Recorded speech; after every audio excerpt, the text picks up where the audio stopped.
días. Estamos con Alejandro Bianchi, es de la empresa Inversiones Online, es gerente. Invertir online. Invertir online, bueno, bárbaro, viene bárbaro, esas cosas quedan bárbaras. Cuando uno las puede hacer en el aire y no se corrige, no hay que corregirlo, porque si no quedan acartonadas.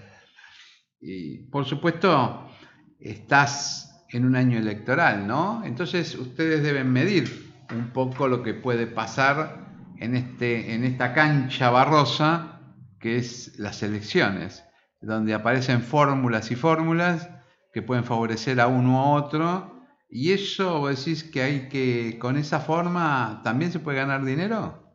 Bueno, sí, el mercado de capitales siempre trata de anticiparse a todo lo que va a suceder en la economía y específicamente en la Argentina. Hoy estamos en un escenario donde la política domina la economía, ¿no? Lo que vaya a pasar desde el punto de vista económico está supeditado a lo que va a pasar desde el punto de vista político a medida que se vaya esclareciendo cuál es el panorama electoral. Ya tuvimos hace algunas semanas atrás esa famosa encuesta de isonomía que la daba a Cristina por encima de Macri, en un escenario, digamos, de balotaje, con también muchos indecisos en el medio, pero que le pegó fuerte al mercado de manera negativa. Es decir, el mercado interpreta que el retorno quizá al populismo o un candidato que no sea market friendly le puede complicar, digamos, la posibilidad, por ejemplo, de repago en los bonos. Argentina es cierto que se ha endeudado muchísimo durante este último proceso presidencial y estamos en una situación en la cual, si bien vamos hacia el déficit cero, hemos arreglado con los fondos buitres, tenemos un tipo de cambio que no es, no está... ¿Qué pasaría si vos tomaras el tipo de cambio de 1982 y lo ajustaras por inflación al día de hoy? ¿Te daría 45 o te daría una cifra distinta? Bueno, mirá, no sé desde 1982 que fue hasta donde se hoy, produce ¿no? la primera gran crisis. No sé si desde 1982, pero desde el año pasado la devaluación le ganó muy fuertemente a la inflación, ¿sí? Y hay una cosa que es importante aclarar que tiene que ver con el manejo de la política monetaria, ¿no? Hay mucha desinformación, la gente a veces cree que la inflación es por los formadores de precios. En realidad la inflación es un fenómeno monetario. Milton Friedman, el principal ícono que mencionó y que elaboró toda la teoría más aceptada respecto a la inflación.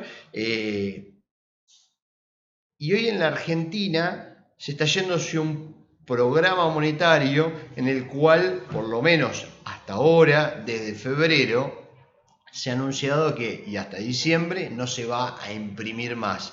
Esto es interesante porque es realmente la causa de la inflación. Lo que estamos viviendo de que las inflaciones todavía siguen siendo altas es una recidiva, y tiene que ver con esto que vos me preguntás, de que la inflación fue más baja que la devaluación. Lo que está viendo es un ajuste de precios a esa fuerte devaluación que tuvimos el año pasado, pero el camino es este. Este es un camino correcto para frenar la inflación. Después quedará la pregunta de si la sociedad se va a bancar realmente este camino, porque el camino no es gratuito, implica una tasa de interés muy elevada, demasiado, un ajuste muy fuerte, una corrección en lo que es toda la actividad económica. Bueno, ayer salió el índice de actividad económica que en marzo cayó 6,8, digamos. Después de tener dos meses positivos, no logramos llegar a un tercero en el cual... y se comió lo que había crecido. Sí, se comió lo que había crecido. Pero bueno, esto tiene que ver un poco justamente con esta decisión decir, bueno, vamos a terminar con la inflación a lo que dé lugar. Y si hay que llevarse puesto el crecimiento, digamos, en la economía siempre cuando uno ajusta de un lado... ¿Crees que ese es el camino más correcto? ¿O se podía haber optado por un camino de crecimiento directamente? Lo que pasa es que Argentina... ¿O le faltó imaginación a los que trazaron la política económica? Argentina, para plantear un camino de crecimiento sustentable en el tiempo, sostenible en el tiempo, no puede seguir con la chicana, ya se le agotó la posibilidad, y fue el motivo por el cual estábamos tan vulnerables en el 2018, de decir, bueno, crecemos vía gasto público. ¿Sí? Porque... digamos, el déficit ya no lo permite, ¿sí? Y cuando vos tenés una tasa de inflación tan elevada, si vos lo imprimís, ese gasto público, vos en moneda, transformar, ¿no?, en papel, lo vas a terminar, digamos, pagando vía inflación, vía una inflación mucho más elevada. Y ahí el riesgo era ingresar en una hiperinflación a los niveles del 89, digamos, ¿no? O sea, estamos en una hiperinflación, porque la definición de hiperinflación es que una economía tenga una inflación superior al 100% en un periodo de 3 años, y es donde estamos, pero no estamos en los 3000% del 89. Si hubiéramos optado por imprimir y aumentar el gasto, estaríamos probablemente ahí. Y también la impresión que hicieron los gobiernos sucesivos, cualquiera fuera ello, y a pesar de que las tasas de impuestos son altas, no absorbieron vía impuestos el exceso de impresión, sino que agravaron la situación de la empresa. Sí, a ver... porque casi todos los impuestos en Argentina están duplicados si los contadores o los que se especializan en finanzas analizan bien la planillita de costos. Esa es una crítica que yo le hago en general a todos y se las mostré en un pizarrón un día. Ahí lo que sucede son varias cosas, ¿no? Por un lado, tenemos una presión impositiva altísima y la inflación le juega en contra a eso porque deja desactualizados los mínimos no imponibles, por ejemplo, y corre, digamos, y hace que, por ejemplo, gente que quizás no debería estar pagando impuesto a la ganancia, de pronto lo pague. Incluye dentro de los impuestos, por el solo efecto de la inflación, a un montón de gente que quizás está mucho más vulnerable. No, y que hay muchos impuestos que están duplicados. Es más, hay unos fallos últimos que hay tasas que la gente conoce como tasa, que sería el servicio, que también hay que considerar impuestos porque tiene la misma base imponible que algún impuesto provincial como ingresos brutos. Eso al margen va. Pero eso es para el análisis final. Cuando uno hace un análisis tenés que analizar bien el costo del producto. Vos vas a dar una serie de charlas, ¿no? Empezando por las universidades. ¿Por qué lados? Sí, bueno, nosotros en Invertir Online hacemos un ciclo de conferencias itinerantes que va recorriendo todo el país. Este año ya, por ejemplo, estuvimos en Mendoza, estuvimos en Mar del Plata, vamos a estar en la Universidad Argentina de la Empresa, en la UADE, y próximamente también vamos a estar en la Universidad Nacional de La Plata. Así que básicamente nuestra idea es, con estas charlas, llevar la voz bursátil y la posibilidad, las alternativas de inversión que tiene la gente en el mercado de capitales para justamente defenderse de todo esto, ¿no? Defenderse de la inflación, de la devaluación y tratar de mantener el poder adquisitivo del dinero y también, más allá de ese mantenimiento, encontrar oportunidades que, digamos, le permitan lograr los objetivos que que pueda tener de largo plazo. No sé si es un ahorro para la jubilación, pagar la tener que seguir educación de los trabajando, te digo. hijos. No, bueno, a ver, en el mercado de capitales siempre, yo digo eso, ¿no? Hay oportunidades inclusive en los mares revueltos como en los que estamos, ¿no? Y en los mares revueltos como en los que estamos, con un contexto en el cual tenemos una guerra comercial a nivel mundial, con commodities que se están cayendo y que no benefician a los países emergentes como Argentina, con, como decíamos recién, un escenario adverso de elecciones y todo, a veces uno encuentra determinados precios que están deprimidos y que cuando el ciclo empiece a cambiar... ¿Y eso se lo vas a decir al público o me lo mandas en mail privado? No, bueno, justamente este ciclo de conferencias lo que hace es, vamos a hacer un análisis de la coyuntura, típico, digamos, top-down, es decir, vamos de lo más general o lo más global a bajar a lo que es, digamos, la coyuntura económica y el escenario argentino, y en función de ese diagnóstico damos nuestras recomendaciones de inversión, que es lo que vemos en cada momento del tiempo como lo más acertado, sea de acuerdo también a los perfiles de inversión, ¿no? No, y a los perfiles que pasan en el mundo, ¿o no? Eso no lo toman en cuenta. Sí, seguro.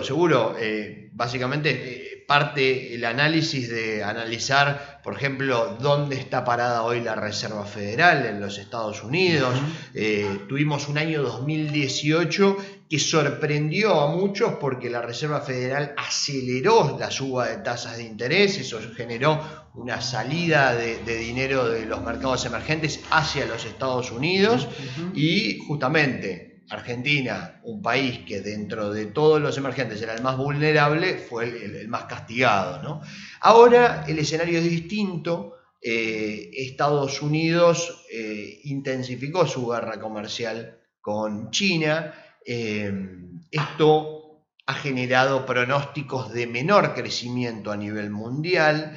El desempleo en los Estados Unidos, que está en niveles extraordinariamente bajos, dejó de caer y la Reserva Federal dijo, bueno, por ahora nos vamos a mantener quietitos donde dejamos la tasa, ahí en el 2,5%, y eso es un escenario que es favorable para la Argentina, porque da tranquilidad al mercado de capitales.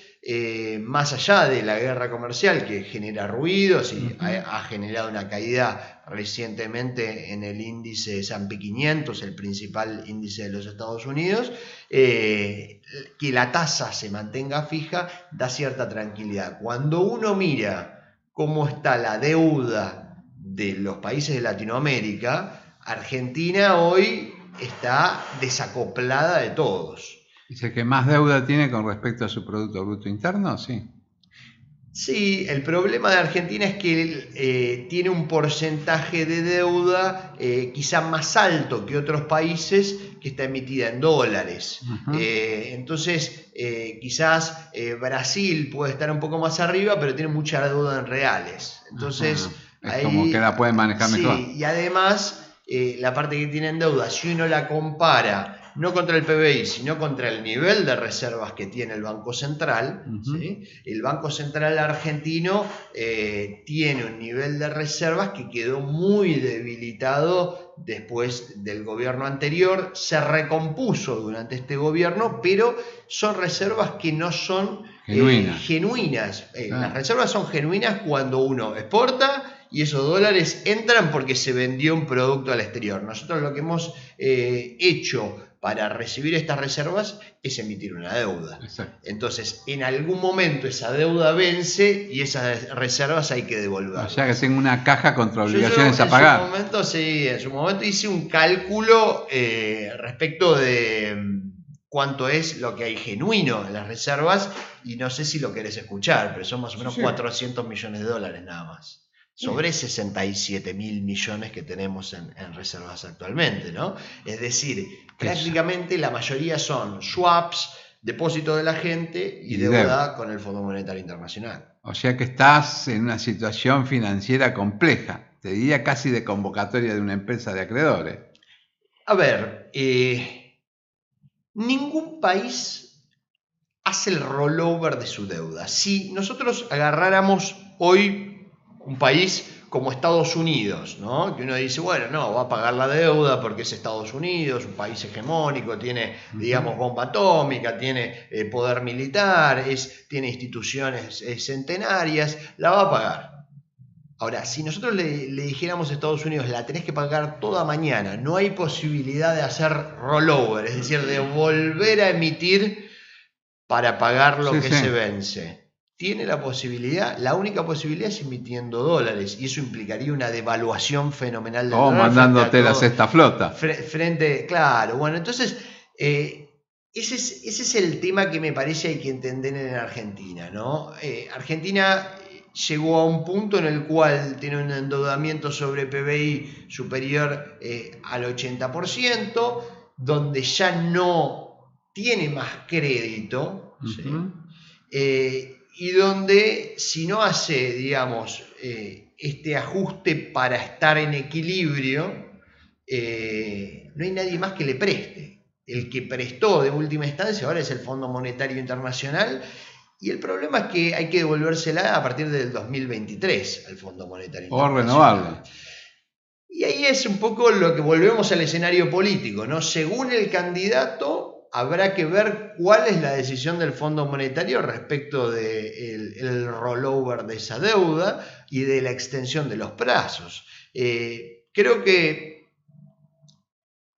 hay 2 o 3 caminos. Uno es volver a defoltear, en este caso defoltear del fondo, que te queda fuera del mundo.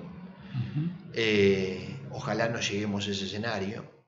El segundo es decirle al fondo, sentarse y decirle, esto es impagable, necesitamos extensión del plazo, rollover. Y el tercero, Dios quiera, ese escenario llegue, que es difícil que llegue per se, teniendo esta deuda tan grande con el fondo, es que se genere de golpe un escenario de confianza en el cual Argentina logró cumplir con el ajuste, empieza a crecer y empieza a tener superávit sobre PBI, y el mercado dice, bueno, a este le presto. Bajan las tasas y Argentina puede emitir nuevamente en el mercado voluntario y con eso cancelar al fondo. Ese escenario es muy complicado hoy en los niveles. Si vos mirás las curvas de los países emergentes, todos los países pagan 4 o 5%, Argentina paga 16% de corto plazo. Porque tienen muy alto riesgo país. La diferencia son 12 puntos. Exacto. Eso algo está diciendo, ¿no? Está diciendo que no somos confiables. Está diciendo que no somos confiables y está diciendo que el escenario político está muy abierto, que no hay todavía una definición de hacia cuál de los escenarios estamos yendo. O que los que integran el escenario político les falta un ingrediente, inteligencia. Yo te lo dejo, te lo tiro como... Bueno, puede ser, sí, a ver. Yo no sé si es, digamos, falta de capacidad. La situación es complicada y creo que cada facción política tiene per se, por su idiosincrasia, ideología, una solución distinta a este escenario complejo, ¿no? Hay algunas soluciones que son más favorables para el mercado, que el mercado las vería mejor, y otras que las vería peor. Veremos qué pasa. Está muy abierto. Las encuestas, ayer recibía 2 o 3 encuestas muy parecidas a lo que planteaba Isonomía hace 2 o 3 semanas atrás. Por ahora no se ha movido. Más allá de que tenemos ya la candidatura de Alberto Fernández con Cristina, de que la Baña se está empezando también a definir, todavía está muy abierto. Ajá. Bueno, ¿y qué le darías? Un último consejo que le daría a los inversores. Bueno, siempre que atiendan el perfil que tienen respecto al riesgo.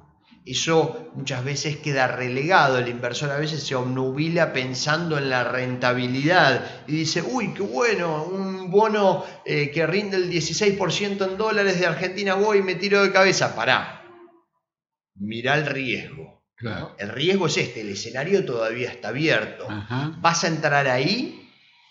Fíjate que posibilidades de default hay, no es que son cero. Entonces, desde Invertir Online siempre hacemos énfasis en eso. ¿Hay alternativas más seguras? Hay alternativas más seguras, hay letes muy cortas que vencen durante este año y que están dentro del paraguas de dinero del fondo, con lo cual la posibilidad de default ahí antes de las elecciones estimamos que es muy baja.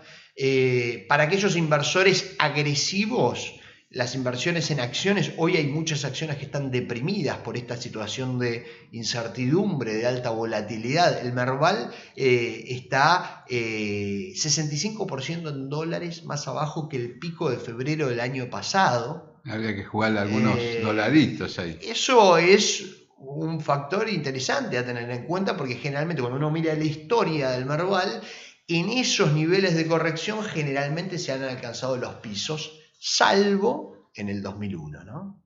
En el 2001 fuimos a un subsuelo inferior.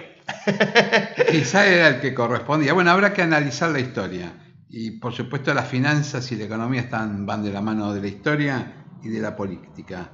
Te agradecemos profundamente que hayas estado con nosotros. Tenés los micrófonos abiertos para cuando vos quieras. Bueno, muchísimas gracias por la invitación. No, gracias a vos.